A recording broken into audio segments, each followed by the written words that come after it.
Est-ce que quelqu'un peut prier ce soir pour dire Seigneur, parle-moi et que ta parole brise quelque chose en moi et libère une grâce sur ma vie ce soir? Est-ce que tu peux le dire avec moi?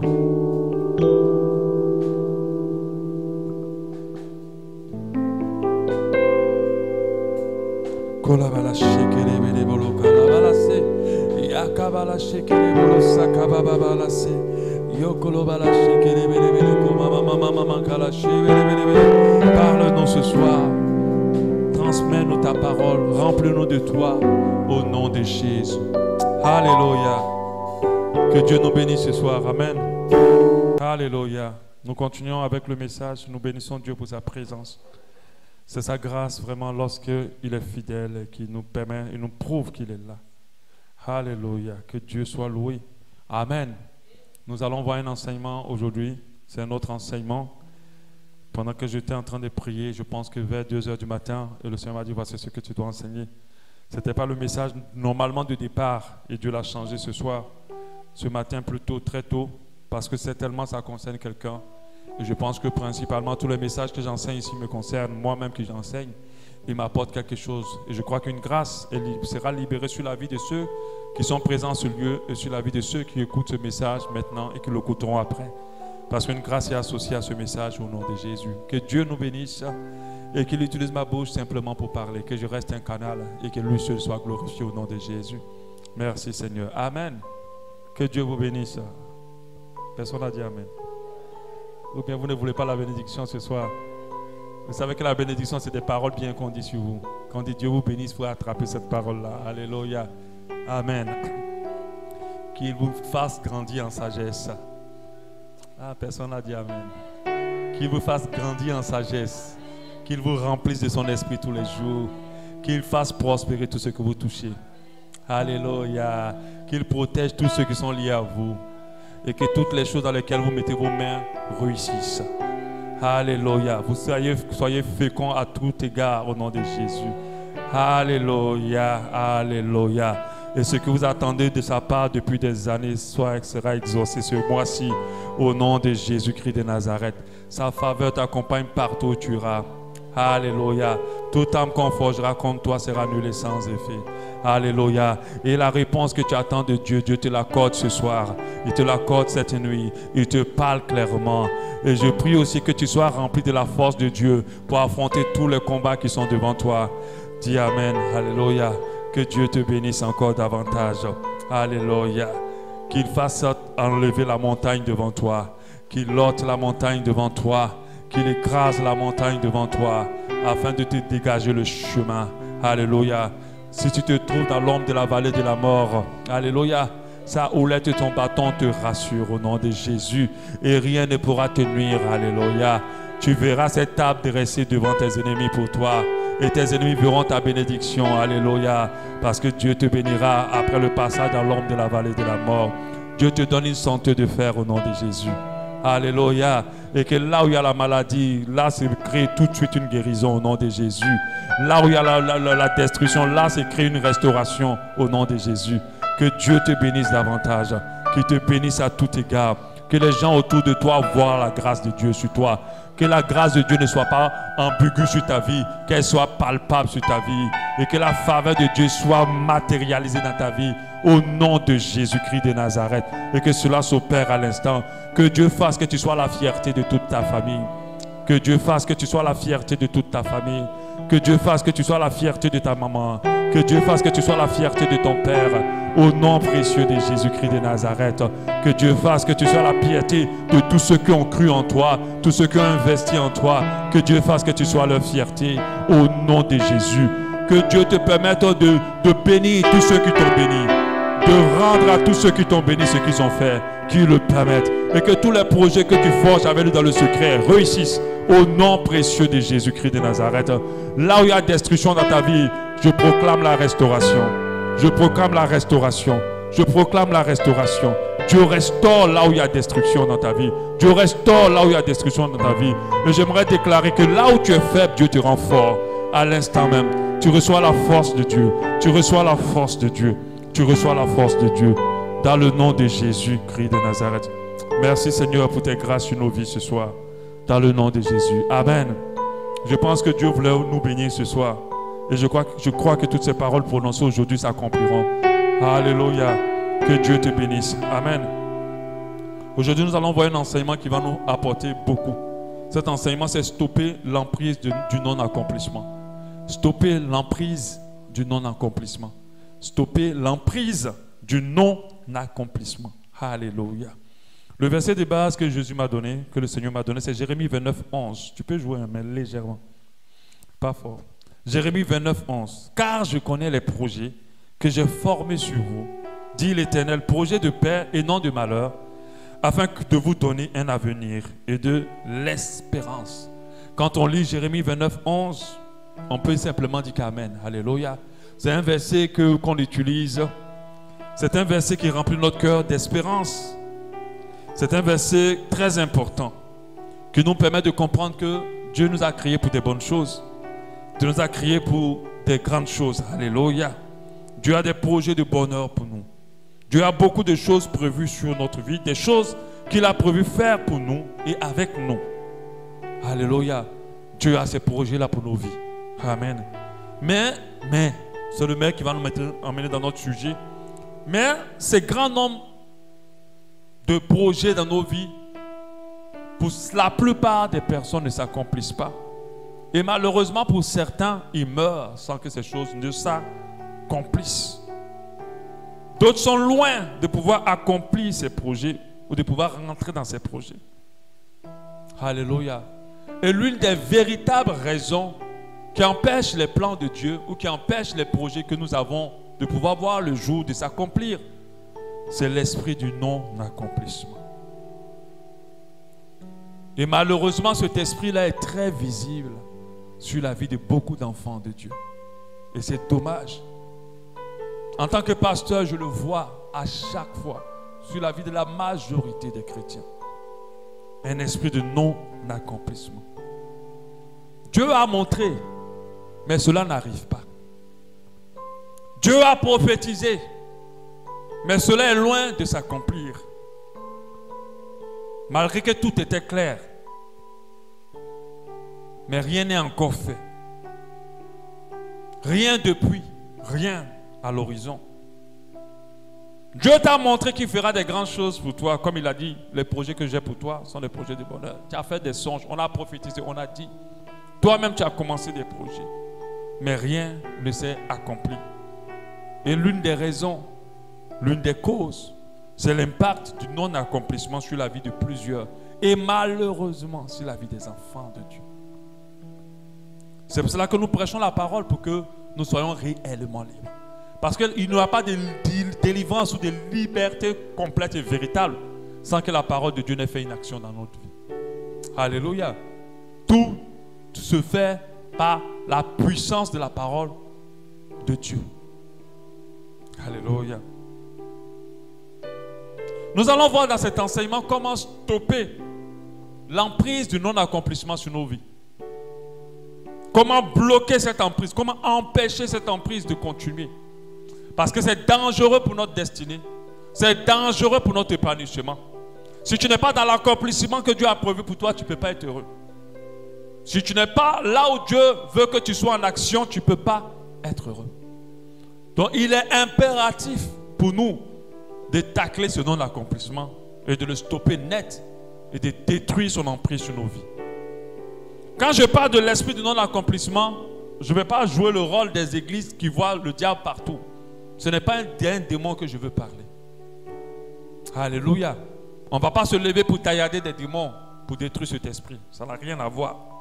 Je fais plus allusion à une mentalité, à un ensemble d'habitudes, à une manière de faire ou de voir, une façon de fonctionner.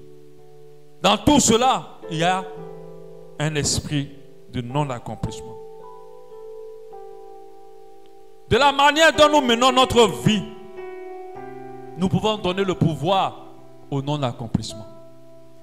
À cet esprit-là. Et comme je dis et je l'insiste, c'est un esprit qui œuvre tellement fortement au Gabon. Ce pays-là a des richesses. Et pas que des richesses physiques, mais des richesses intellectuelles. Des richesses de talent, de capacité à tous les niveaux. Mais quand on le prend, quand on le pèse, il est trop loin des autres pays qui n'ont même pas sa richesse. Les Gabonais sont bénis énormément de Dieu à tous les niveaux. En plus, ils ne sont pas nombreux. Mais malheureusement, il y a un esprit de non-accomplissement qui est assis. Regardez le pays, regardez la ville. Tout est en chantier. Tout est en chantier. Tout commence et ne se termine pas. C'est la preuve que l'esprit de non-accomplissement agit à tous les niveaux de la couche sociale gabonaise. Et nous devons détruire sa puissance et son impact sur nos vies. Tu ne peux pas être heureux si tu n'es pas dans l'accomplissement de Dieu. Tu ne peux pas être épanoui si tu n'es pas dans l'accomplissement de Dieu. Tu peux même rater ton salut si tu ne rentres pas dans l'accomplissement du Seigneur. Il y a des gens qui ont perdu trop d'années à cause de l'esprit du non-accomplissement. Alléluia. Généralement, les gens se disent, si Dieu le veut, ça se fera. Si ça ne s'est pas fait, c'est parce que Dieu ne l'a pas voulu. C'est une grave erreur. Il y a beaucoup de choses que Dieu veut qui ne se passent pas. Il y a beaucoup de choses que Dieu veut qui ne se produisent pas. La preuve, la Bible dit ce que Dieu veut, c'est votre sanctification. Est-ce que tous les chrétiens se sanctifient? Non. Dieu a une volonté, mais sa volonté ne nous est pas imposée. C'est vrai qu'il est pour beaucoup dans l'accomplissement des choses. Il joue un grand rôle. On a Proverbe 19, 21 qui nous le dit. Il y a dans le cœur de l'homme beaucoup de projets, mais c'est les desseins de Dieu qui s'accomplissent. Mais c'est le dessein de l'Éternel qui s'accomplit. Mais c'est le dessein de l'Éternel qui s'accomplit. Dieu joue un grand rôle dans l'accomplissement des projets et des choses dans nos vies. Proverbe 16, 1 aussi nous le dit. Les projets que forme le cœur dépendent de l'homme, mais la réponse que donne la bouche vient de Dieu. Alléluia. Donc Dieu joue un grand rôle dans l'accomplissement des choses. Et c'est ce que ces deux versets nous dit. Mais la vraie vérité, sans aucun doute, il n'est pas le seul dans ta vie à amener les choses à l'accomplissement. Alléluia. Dieu fonctionne pour l'accomplissement de beaucoup de choses dans ta vie avec toi-même. Alléluia. Il fonctionne avec toi. Il fonctionne avec toi. C'est ce qui fait que beaucoup sont enterrés sans être rentrés dans ce que Dieu a prévu pour eux. C'est ce qui fait que beaucoup sont dans cette vie aujourd'hui en train d'être malheureux sans être rentrés dans la grâce que Dieu avait prévue pour eux. Quand on les voit, moi j'ai vu plein de personnes, quand je le regarde, je dis non, toi tu ne devais plus être ici. Toi tu ne devais plus être à ce niveau. Toi tu ne devais plus être là. Toi tu ne devais plus être marié à cet homme ou à cette femme. Tu ne devais pas plutôt être dans cette dimension. Il nous est tous arrivé de croiser un jour le premier de la classe et puis de le voir en train de vendre l'orange. Puis dire, mais celui-là, il était fort. Oui, son intelligence était pour les grandeurs. Mais je pense qu'un esprit de non-accomplissement est passé par là. Et l'a mis gardé dans le bas niveau. Si tu n'es pas conscient de cette mentalité-là, de cette manière de faire qui t'arrête et qui avorte tes projets, je pense que tu risques d'être en retard par rapport aux choses que Dieu a prévues pour toi. Et malheur à toi si tu ne rentres pas dans les projets de l'Éternel. Parce que c'est là qu'il y a ta joie et ton épanouissement. Alléluia. À cause du libre arbitre que Dieu nous a donné, il ne force rien dans nos vies. Tout ce qui réussit dans nos vies, Dieu fonctionne avec nous. Il a besoin. Il y a des choses peut-être qu'il va fonctionner seul parce que ça ne dépend pas de nous. Mais il y a des choses importantes dans ta vie qui dépendent de toi et de Dieu. C'est pour ça que la parole de Dieu dit, nous pouvons s'aimer, nous pouvons arroser, mais c'est Dieu qui fait croître. Pour nous dire que s'il n'y a pas sémence, s'il n'y a pas arrosage, Dieu fera croître quoi? Alléluia. Pour nous faire comprendre que nous devons s'aimer et arroser. Et c'est en ce moment-là que nous allons tuer le non-accomplissement. Parce que Dieu dans sa partition ne faillit jamais. C'est nous qui avons des problèmes dans les projets que Dieu a pour nous. Le projet de bonheur. Bonheur. D'autres viennent à Jésus, ils sont malheureux. D'autres font la volonté de Dieu, ils sont malheureux. D'autres servent le Seigneur, ils sont malheureux. Mon frère, c'est un esprit de non-accomplissement. Il y a un problème quelque part. On a vu le cas de Saül. Quand Dieu a établi Saül comme roi, il n'avait pas établi pour l'enlever. Alléluia. Saül ne devait pas perdre sa royauté. Il était roi jusqu'à ce qu'il mourait, jusqu'à ce qu'il meure et que sa lignée prenne la relève. Mais à cause du non-accomplissement, non seulement il a perdu sa royauté, et il a arraché la royauté à toute sa génération. Faites attention, l'esprit de non-accomplissement peut détruire des choses dans votre vie et dans la vie de toute votre descendance. Si vous ne le détruisez pas déjà à votre niveau. Et Saül a perdu non seulement la royauté et toute sa famille a perdu la royauté. Autant de Saül, quand tu mourais, c'est ton fils qui prenait ta place. Et ça continuait. Et ça devenait une famille de rois. C'est pour cela qu'on a des familles, enfants qui sont des lignées royales. Alléluia. Amen. Donc faisons attention. Saül n'était pas destiné à être roi pour un temps. Il était destiné à être roi pour toute sa vie. Dieu l'avait spécialement choisi par son prophète pour ça. Mais à cause du non-accomplissement, cette royauté a été avortée et arrêtée net. Et c'est comme ça que dans la vie de beaucoup de personnes, il y a des choses qui sont bloquées, stoppées. On accuse tellement les sorciers et plusieurs autres choses pendant qu'ils n'ont rien à avoir. Tu dois détruire l'impact de l'esprit de non-accomplissement. Comment se manifeste le non-accomplissement dans nos vies? Le non-accomplissement se manifeste par le fait que nous commençons des choses et nous ne les terminons pas. Nous commençons des choses et nous ne les terminons pas. Nous entamons des relations qui sont bien au départ et qui finissent mal après. Malgré que nous reprenons encore d'autres relations qui sont bien au départ et qui finissent toujours mal. Et généralement, d'autres sont dans des relations où ils ont déjà peur que ça finisse mal parce que c'est toujours fini mal. C'est un non-accomplissement. Et c'est assez répétitif de foi. On commence avec des grandes foi en Dieu. Et à un moment de notre vie, on commence à regarder un peu en arrière. Après tant d'années dans la maison de Dieu, c'est un non-accomplissement, c'est une manifestation. Parce que nous, lorsque nous acceptons Jésus, nous devons grandir dans notre foi de gloire en gloire. Nous devons évoluer. Moi, depuis que j'ai accepté Jésus, je n'ai jamais reculé. Je ne fais que avancer. Je le connais davantage. Ma foi grandit encore plus. Je m'attache encore plus à lui. C'est pour vous dire que le non-accomplissement n'a pas de pouvoir sur ma vie. Alléluia. Mais d'autres, ils avancent. Après, ils reculent. Ils avancent. Après, ils reculent encore beaucoup. Après, ils viennent encore un peu. Et c'est comme ça, leur vie reste. C'est un non-accomplissement.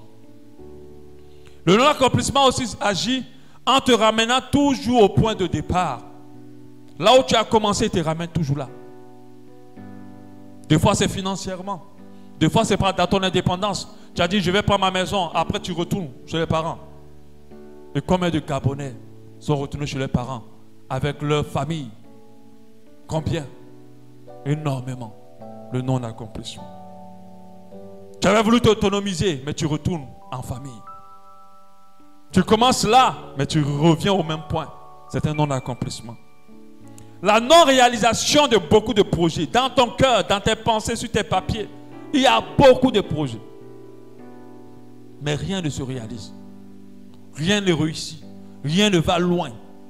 Tu n'as pas commencé quelque chose pour faire réussir ça. Tu commences, mais à un moment ça s'arrête. Ou bien tu as ça dans ton cœur, mais tu n'as jamais réalisé. Des fois quand je parle avec certaines personnes, elles ont des belles idées. Quand tu vas essayer de dire, mais commençons, tu sens le non-accomplissement résister. Tu vas dire des fois à quelqu'un, appelle-moi, on va travailler là-dessus. La personne ne t'appelle plus. Tu ne forces pas. Parce que tant qu'elle n'est pas délivrée de cet esprit de non-accomplissement, elle n'aura jamais cette capacité, cette force de venir commencer ce projet et de l'amener jusqu'au bout. Notre Dieu, quand il commence quelque chose, il le termine. Il la termine. Et nous, les enfants de Dieu, nous devons être à l'image de Dieu à ce niveau-là. Nous ne devons pas commencer les choses et les laisser en chemin. Nous ne devons rien commencer et laisser en chemin sans que Dieu nous ait dit, arrête là, ce n'est pas bon. Sinon, nous devons aller jusqu'au bout. Des fois, le non-accomplissement fonctionne en te mettant une envie de tout envoyer balader. Tu es là comme ça, tu es dans quelque chose, tu es convaincu que c'est là que Dieu veut que tu sois. Mais à cause du caractère, de l'orgueil, du comportement, de la colère, c'est toi-même qui détruis ça. Et on a des gens qu'on n'a jamais réussi à embaucher. On a des gens qu'on n'a jamais réussi à garder dans une maison. Moi, je me rappelle d'un neveu qui avait un problème sexuel. Dans toutes les maisons, on le gardait, on cherchait à lui donner une vie, un avenir. Il couchait les ménagères, il couchait les filles qui étaient là. On devait tout le temps le chasser. Jusqu'à ce qu'il se retrouve dehors sans rien. On l'envoie dans un boulot, il devait créer un problème là-bas. Et des fois, quand le non-accomplissement est dans ta vie, toi-même tu détruis tout. Sans t'en rendre compte, tu détruis tout. Le non-accomplissement agit en faisant avorter de manière pure et claire les projets que tu entames. Sur lequel je vais tarder aujourd'hui, c'est les armes qu'utilise cet esprit de non-accomplissement. C'est sur ça que je vais tarder aujourd'hui. C'est un peu d'exhortation, un peu d'enseignement. C'est un mi-exhortation, enseignement. Ça ne va pas être long. Quelles sont les armes? Je pense que pour vaincre un ennemi, il faut savoir avec quelle arme il te combat. Si tu connais l'arme avec laquelle il te combat, je pense que tu peux le vaincre. Tu peux au moins établir une stratégie pour le vaincre. Le non-accomplissement, ce n'est pas un démon qui fait que toutes les choses échouent. Ce n'est pas un démon qui empêche les projets de se réaliser. Ce n'est pas un démon qui fait que rien ne réussit. Parce que nous sommes tellement rentrés dans la superstition qu'on a accusé les démons de tout. C'est une mentalité, une manière d'être, une manière de faire. Si tu changes cette manière-là, le non-accomplissement perd son pouvoir sur toi. Parlons des armes de cet esprit-là. Qu'est-ce qu'il utilise contre toi? L'une des armes par excellence que cet esprit-là utilise, c'est la procrastination. La procrastination. La procrastination, sa définition simple, c'est tendance à remettre au lendemain, à ajourner, à temporiser. C'est-à-dire tendance à toujours remettre à demain ce que tu peux faire aujourd'hui. Quand quelqu'un est attaqué par la procrastination, il est déjà livré à l'esprit de non-accomplissement. Parce que l'homme même dit, je sais que ce n'est pas écrit dans la Bible, si tu remets quelque chose à demain, tu trouveras malheur en chemin. Si tu peux faire quelque chose aujourd'hui, fais-le. N'attends pas demain pour pouvoir le faire. Ceux qui avancent et qui réalisent les projets font les choses qu'ils doivent faire maintenant. Parce qu'ils ne savent pas, comme la Bible dit, ce qu'un jour peut enfanter. Vous ne savez ce qu'un jour peut enfanter. Ce qui peut se passer demain. Quelqu'un vient te parler du fait que Dieu va l'amener pour voyager. Oh, je crois que Dieu veut que je sois dans tel pays. Et tu dis à la personne, fais le passeport maintenant. Oh, pasteur, je vais faire. Pasteur, je vais faire. Je vais faire. Il ne fait pas. Mais comment Dieu peut ouvrir le miracle du voyage si tu n'as pas de passeport? Procrastination. Ils se voient à l'étranger, mais ils n'ont jamais pris le temps de faire un passeport. Ils n'ont jamais pris les 2 pieds pour y aller. Pas qu'ils n'ont pas d'argent. L'argent du passeport, ils l'ont eu à plusieurs fois, ils l'ont dépensé. La procrastination est assise dans l'église. Par rapport au ministère.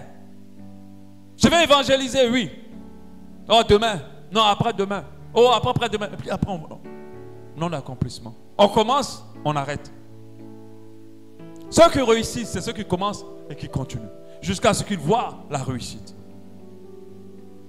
Beaucoup de choses qui se sont accomplies aujourd'hui dans ma vie, c'est des choses que je n'ai jamais lâchées. Que j'ai commencé et que j'ai continué.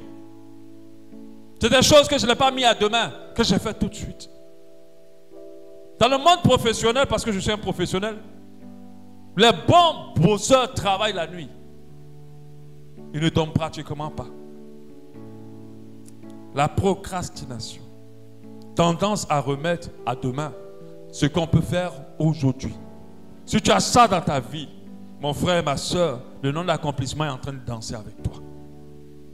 Tu vas être étonné que beaucoup de choses vont commencer, vont mourir. Ou d'autres choses vont jamais voir le jour dans ta vie.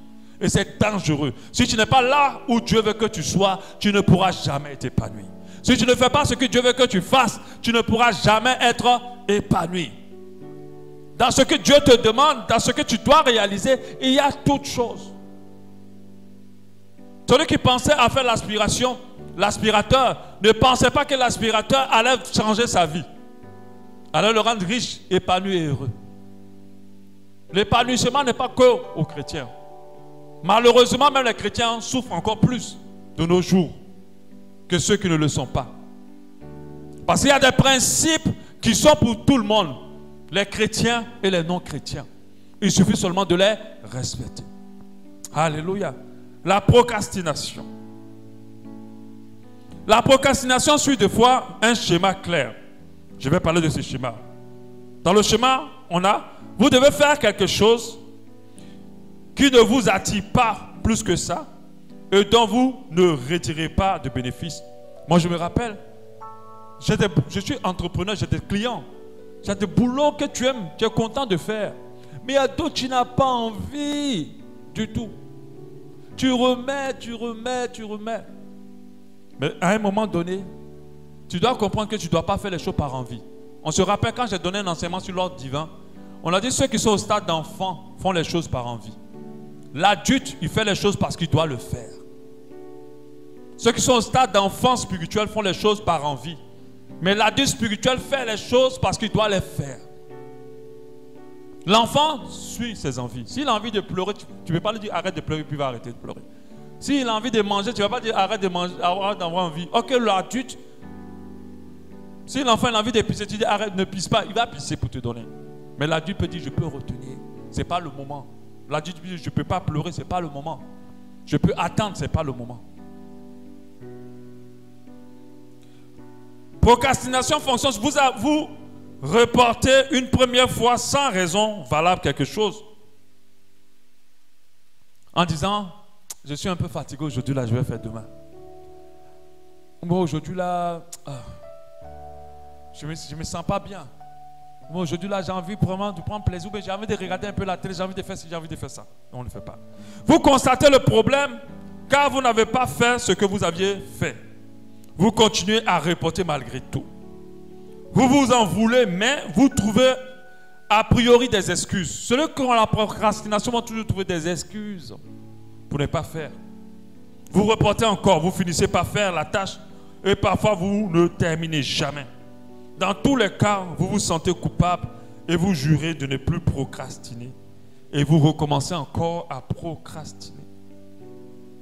Beaucoup font de la procrastination dans la méditation de la parole, de la procrastination dans la réalisation de leur projet. Je le ferai demain, je le ferai après. La procrastination dans l'acceptation de Jésus comme Seigneur et Sauveur. J'accepterai Jésus après. Alléluia. La parole de Dieu dit, nous ne savons pas ce que demain peut enfanter. Ça, c'est la première arme que le non-accomplissement utilise, le fait de remettre à demain.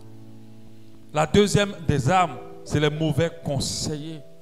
Des personnes autour de toi qui consciemment ou inconsciemment tuent les projets de Dieu dans ta vie. Qui consciemment ou inconsciemment te donnent la négligence, t'empêchent de faire ce que tu dois faire. Et nous avons vu un dans la vie de Jésus, c'était Pierre. Il faisait partie des disciples. Jésus devait partir là où il devait accomplir la volonté de Dieu. Où il devait réaliser le projet de Dieu du salut pour les nations. Et Pierre a dit à Jésus de ne pas aller. Et Jésus lui a dit, arrière de moi Satan. Tu es un mauvais conseiller. Tu voulais m'empêcher de rentrer dans là où je vais avoir le nom au-dessus de tout nom. Et il y a des fois des gens autour de toi, quand tu commences, ils vont dire, mais qu'est-ce que tu fais là? Ils vont se moquer de toi, ils vont te décourager, ils vont te déconseiller. Ils vont te déconseiller. Celui qui a dit qu'il peut voler dans les airs, quand il pensait à l'avion, je ne pense pas qu'il y a eu beaucoup de personnes autour de lui pour dire que c'est faisable. Je vous assure, il y a beaucoup de choses qui sont faisables et qui se détruisent à cause d'un mauvais conseiller. D'une personne qui te dit qu'il ne faut pas essayer, ou une personne qui te dit tu ne peux pas. Une personne qui te dit qu'on ne fait pas comme ça. Une personne qui veut t'empêcher de le faire. Et beaucoup sont influencés par cela, par des mauvais conseillers. Le non-accomplissement agit par cela. Le mauvais conseiller, et des fois certains mauvais conseillers ont la mentalité du crabe. La mentalité du crabe, c'est quoi? Lorsque vous mettez des crabes ensemble, lorsque un veut sortir, les autres le tirent. Il y a des gens qui veulent que vous restiez toujours pareil, comme eux. Ils n'aiment pas quand quelqu'un essaie d'être différent. Quand quelqu'un essaie d'être plus audacieux, il trouve que tu exagères. Il trouve que tu veux te montrer, tu veux dire que tu es qui? Que nous tous on est ici, on fait ci. Tu viens dans une entreprise, tu veux bien travailler pour faire du bon travail. On dit, mais toi tu veux montrer que tu es qui? Ah ici, là je te dis, oh, faut pas trop faire, oh, parce que. Ça, ce sont les mauvais conseillers. Parce que ce que tu es en train de faire, à cause du fait que tu travailles comme ça, tu peux avoir une promotion. Dieu peut te donner une promotion même en dehors de cette entreprise, t'amener dans une autre. Parce que tu as été fidèle en peu de choses. Je me rappelle quand on ouvrait notre entreprise de site internet, on a eu quelqu'un qui nous a dit, ça ne va pas marcher. Mais ça fait maintenant, depuis 2009 que cette entreprise existe. Malgré la crise de Covid, cette entreprise n'est pas fermée. Au contraire, elle a prospéré dans la crise de Covid. Alléluia. Ne laisse personne t'empêcher de faire les choses que Dieu veut faire avec toi. Ne laisse personne te décourager. Si tu le sens dans ton cœur, essaye-le. La meilleure manière de savoir que ce n'est pas ce que tu dois faire, c'est d'essayer. Quand tu essaies, si tu sais que ce n'est pas bon, tu sentiras. Mais ne lâche rien. La parole de Dieu dit, voici maintenant le temps favorable. Voici maintenant le jour du salut. Lorsque Dieu met dans ton cœur un projet, une idée, sache qu'en ce moment-là, il a rendu le temps favorable pour la réalisation de ce projet. Ceux qui ne s'engagent pas maintenant tout de suite à le faire, ils ne le feront plus jamais. Tu ne mets pas un projet dans ton cœur pour dire qu'après c'est dans 20 ans, ou c'est dans 4 ans, ou c'est dans 2 mois. Quand tu vas voir quelqu'un le faire, tu dis, oh, moi-même j'avais eu cette idée, c'est fini. Le temps favorable est passé. Si Dieu met quelque chose dans ton cœur, fais-le maintenant. Ne laisse personne ni rien te décourager ou t'empêcher de le faire.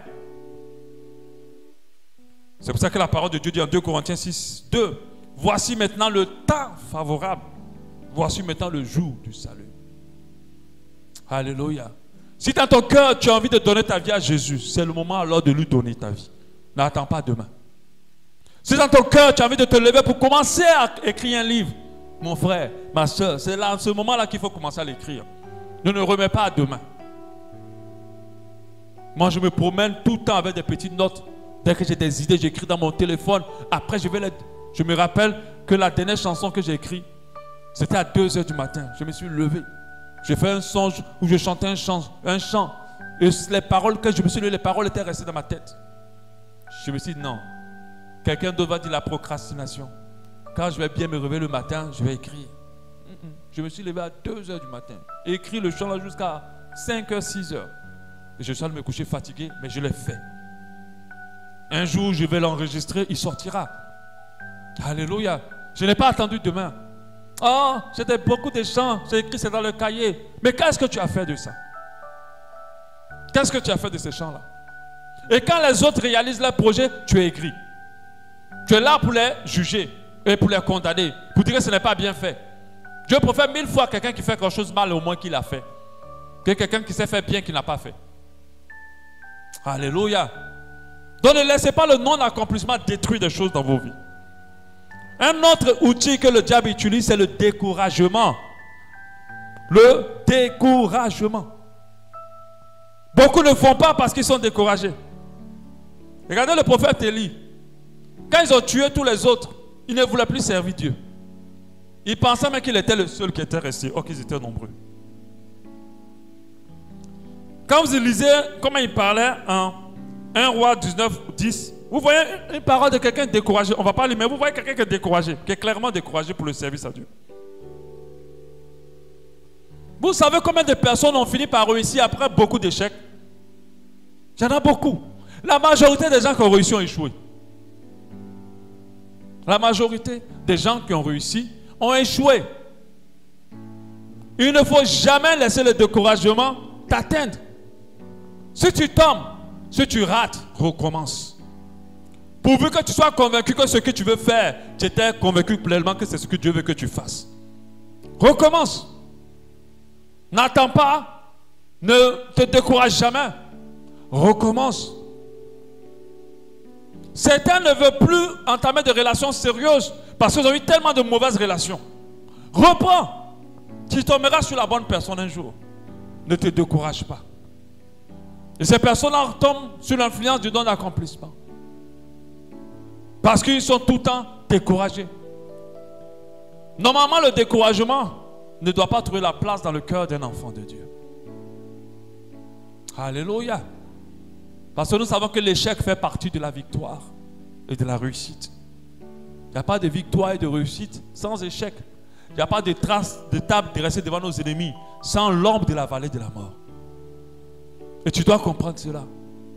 Les gens veulent toujours beaucoup la réussite sans passer par le prix qu'il faut payer pour. Ne te décourage jamais. Je me rappelle quand je faisais mon site internet, Nicodème. Ce site-là qui m'a permis non seulement de me marier, parce que ma femme l'a connu au Gabon et c'est comme ça qu'on s'est connus. Qui m'a permis non seulement d'avoir mon entreprise, parce que je l'avais tellement bien fait que j'ai commencé à le faire pour des entreprises. Et j'ai travaillé pour des grosses entreprises. Aujourd'hui, je travaille encore pour une grosse entreprise actuellement. À cause de ce site que j'ai commencé. Mais quand je l'avais commencé, je l'avais presque terminé. Presque terminé. Et un jour, mon ordinateur s'est craché avec tout le site. J'ai tout perdu. Tout. Travail acharné la nuit, 4 h du matin, 5 h du matin. Je dormais à 5 h du matin et je me réveillais en journée. Je travaillais jusqu'à encore 5 h, 4 h du matin. Je me réveillais en journée. Et quand j'ai fini, l'ordinateur s'est craché avec tout le site. Et vous connaissez ma mentalité? Je me dis toujours à chaque fois que quand ça a raté, c'est qu'il y a meilleur qui va sortir. C'est comme ça que je fonctionne toujours. Je me suis dit, c'est que ce que j'ai fait là, c'est pas bon. Je vais faire mieux.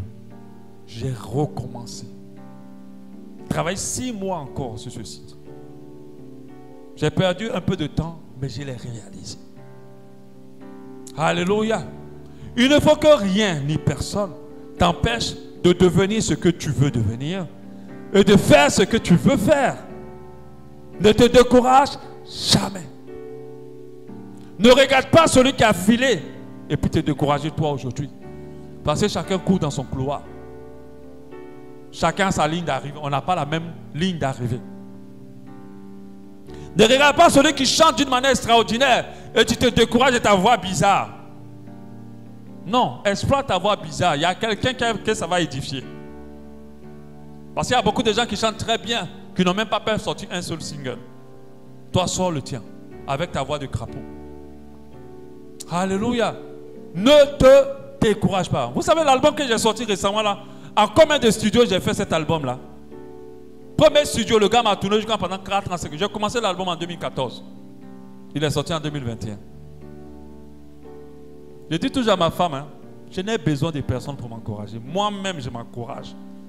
Je joue dans le terrain et puis je suis aussi au milieu des supporters pour applaudir. C'est comme ça que je fonctionne. Je n'attends pas que quelqu'un me dise, il faut faire, il ne faut pas laisser. Je n'ai même pas le temps que tu me dises ça. Moi-même, je me suis déjà dit. Je n'ai pas le temps de me décourager. Premier studio m'a tourné quand j'étais fatigué. J'ai pris pour aller du deuxième studio. Deuxième studio m'a tourné quand j'étais fatigué. J'ai dit, je ne laisse pas. J'ai dépensé beaucoup d'argent, mais ça va sortir. Ne donne pas la victoire au diable. C'est sorti. Alléluia. Ça a duré, mais c'est sorti. Parce que je refuse que quoi que ce soit avorte dans ma vie. Est-ce que tu peux le dire avec moi? Je refuse que quoi que ce soit avorte dans ma vie. Je le refuse au nom de Jésus. Alléluia. Et c'est ma mentalité. Si ça doit prendre du temps, ça sortira. Quand j'ai commencé à sortir mes livres, aujourd'hui je suis à mon 3e livre. Je vais sortir bientôt le 4e. Qui va m'empêcher? Personne. Alléluia. Ça a du travail, mais je travaille et je le sors. Amen. Un autre outil, peut-être je vais prendre le 3e et on verra les autres après. Si Dieu fait grâce jeudi prochain. Le 3e, donc j'ai dit quoi? Premier ennemi. Si tu arrives à prononcer. Procrastination. De remettre à demain. 2e, les mauvais conseillers. 3e, le découragement. Le découragement. Des fois, c'est par les gens. Des fois, même c'est dans ton cœur. Toi-même, tu as vu, même là, ça s'est renversé. Tu as pris le truc, tu voulais, tu es tombé, c'est cassé. Tu dis, ah, ça, c'est que c'est pas bon, je laisse tomber. Non, il ne faut pas laisser tomber. Pareil, quand je veux aider quelqu'un, puis la personne fait le mauvais comportement pour me décourager. Vous ne savez pas que quand tu aides quelqu'un, là, il y a bénédiction dans l'aide que tu es en train de donner à la personne. Ah, la personne est trop compliquée, je laisse tomber, je suis découragé. Décourage-toi, tu as laissé ta bénédiction. Amen. Si Dieu t'a dit que d'aider quelqu'un, va jusqu'au bout. Ne regarde pas au comportement qu'il va faire ou qu'elle va avoir. Parce que quand tu donnes, tu reçois au centuple. Et tu es encore béni. Tout ce que tu donnes n'est jamais perdu. La Bible dit, jette ton pain sur les eaux. Plus tard, tu le retrouveras. Le bienfait n'est jamais perdu. C'est vrai que les hommes le disent comme ça, mais c'est biblique. Ne te décourage pas. Si tu es venu à l'église pour venir servir à l'église, avec ton temps, tes moyens, ne te décourage pas. Même si c'est le pasteur qui te frustre, ne te décourage pas. Continue. C'est pourquoi le projet qui était dans ton cœur quand tu as mis le pied dans cette église, accomplis-le. Que rien ni personne ne donne pas le pouvoir au pasteur de t'empêcher de le faire. Parce que derrière tout ça, il y a la grâce de Dieu. Amen. On voit le dernier, le troisième, le quatrième. Il y a d'autres, hein, mais on voit le quatrième. Le quatrième, c'est la paresse. Le non-accomplissement est assis même dans la paresse. Il est assis. Quand j'ai parlé de mon projet de site internet, si j'étais paresseux, je ne pouvais pas. Il y a des gens qui étaient là, ah, je vais faire, je vais. Ils se sont endormis. Ils n'ont jamais pu faire. Mais ils savent qu'ils doivent le faire. Mais ils ne l'ont jamais fait. Parce que la procrastination se repose beaucoup sur la paresse. Aussi. La parole de Dieu dit en Proverbe 12, 27, le paresseux ne rôtit pas son gibier. Ah, toi-même, ce que tu vas manger, tu ne cuisines pas ça. Mais le précieux trésor d'un homme, c'est l'activité. Le précieux trésor d'un homme, c'est le fait qu'il bouge, qu'il travaille, qu'il se lève. Le ministère que je suis en train de mener, cette église dans laquelle vous me voyez, il y a beaucoup de travail derrière. Il y a beaucoup de travail. Pas que c'est le travail seulement des membres. Moi-même, le pasteur, je fais beaucoup de boulot derrière ce ministère. Écrire des documents, réfléchir aux messages, organiser les choses. C'est du travail, lire des livres, se lever tard la nuit pour prier. Si tu n'es pas une personne d'action, ce n'est pas la peine. Le non-accomplissement va jouer sur toi. Et ce qui renforce le non-accomplissement au Gabon, c'est parce que les Gabonais sont paresseux. Ce n'est pas pour vous insulter, mais c'est une réalité. J'ai été chef d'entreprise, j'ai embauché des Gabonais et j'ai vu comment les gens fonctionnent. Si tu n'es pas là, ils vont jouer à autre chose. Ils ne sont pas dégourdis pour les choses. Proverbe 21, 25. Les désirs du paresseux le tuent parce que ses mains refusent de travailler. Les désirs du paresseux le tuent parce que ses mains refusent de travailler. On a Proverbe 13, 4. L'âme du paresseux a des désirs qui ne peut satisfaire, mais l'âme des hommes diligents sera rassasiée. Si je dis je veux telle chose, je mets tout en œuvre pour l'obtenir. Mais le paresseux veut, mais il ne fait jamais. Il apprécie, mais il ne sait jamais. Et Proverbe 6, 10. Un peu de sommeil, un peu d'assoupissement, un peu croiser les mains pour dormir, et la pauvreté te surprendra comme un rôdeur, la disette comme un homme en armes. Alléluia. Donc si on veut détruire cette mentalité du non-accomplissement, détruisons la paresse. Si ce soir ou demain, tu dois faire quelque chose, fais-le. Ne dis pas je me couche après. D'autres, à cause de la paresse, n'ont plus de vie de prière. Eux-mêmes mettent des réveils qu'ils ne respectent pas. On ne t'a pas envoyé de mettre réveille-moi à 4 h du matin. Toi-même, tu as le mettre. Maintenant, quand ça sonne à 4 h du matin, tu arrêtes. Et tu dors. Mais ce n'est pas que tu le fais une fois. Toute la semaine, tu l'arrêtes. C'est la paresse. Tu veux grandir spirituellement. Tu veux manifester Dieu dans une dimension. mais tu arrêtes tout le temps le réveil. C'est un non-accomplissement. Des fois, je me lève du lit et je me tire du lit et je viens dans la présence de Dieu fatigué. Mais je sais qu'il faut que je prie. Je dis à mon corps, ce n'est pas toi qui décides. Ma dose du matin, là, je vais l'avoir avant de sortir. Alléluia. Ce n'est pas toi qui décides. Ne laissez pas le non-accomplissement dans vos vies. Vous voulez faire quelque chose pour le Seigneur, commencez et faites-le. Ce sont ces gens de personnes-là qui arrivent à être à la tête des projets, des choses de Dieu. Ce n'est pas les gens qui commencent et qui lâchent. Ce n'est pas le fait qu'on fasse quelque chose de temps en temps qu'on va réussir. La réussite n'est pas dans le temps en temps. La réussite est dans la persévérance. La réussite est de commencer et de ne jamais arrêter. Dans tout ce que nous faisons pour Dieu, eux-mêmes pour nous-mêmes, il y a une grâce, il y a une bénédiction, il y a une faveur, il y a des connexions divines, il y a quelque chose d'extraordinaire. Alléluia. Ne le faisons pas en disant que nous le faisons pour les autres, mais nous le faisons d'abord pour nous, même si nous le faisons clairement pour les autres. J'aimerais dire à quelqu'un pour finir ce soir, réveille-toi, dépoussière tes projets, dépoussière tes objectifs, repense à ce que Dieu a dit qu'il veut faire de toi. Et puis, dis à ce mauvais esprit qui n'a plus de pouvoir d'emprise sur ta vie. Tu veux faire un commerce, commence-le. Tu veux faire une action pour le Seigneur, commence-le. Tu as une vision d'une œuvre particulière pour les âmes, commence. Tu regardes ta maison et tu veux la réorganiser, ou la redécorer, ou la nettoyer, fais-le. Tu manges les soirs, tu déposes tes assiettes, lave-les. Ah, demain je vais laver. Et la procrastination est en train de faire déjà l'entraînement dans ta vie. Quand tu dis ça, il s'entraîne. Et puis tu vas voir qu'il va commencer à prendre du terrain. Et quand il prend du terrain, le non-accomplissement s'assoit. Alléluia. Que Dieu nous bénisse. Nous allons prier. Alléluia. Que cette parole vraiment reste dans ton cœur et brise les verrous du non-accomplissement dans ta vie.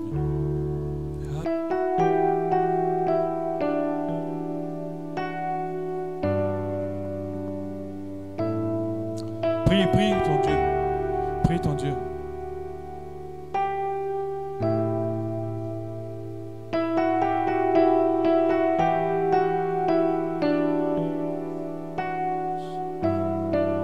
Prie ton Dieu, prie ton Dieu.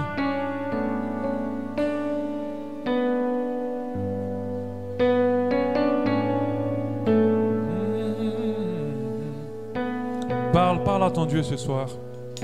Que cet esprit-là n'ait plus d'emprise sur des pouvoirs sur toi. Recommence ce que tu as lâché. Recommence ce que tu as laissé. Et persévère dans cela.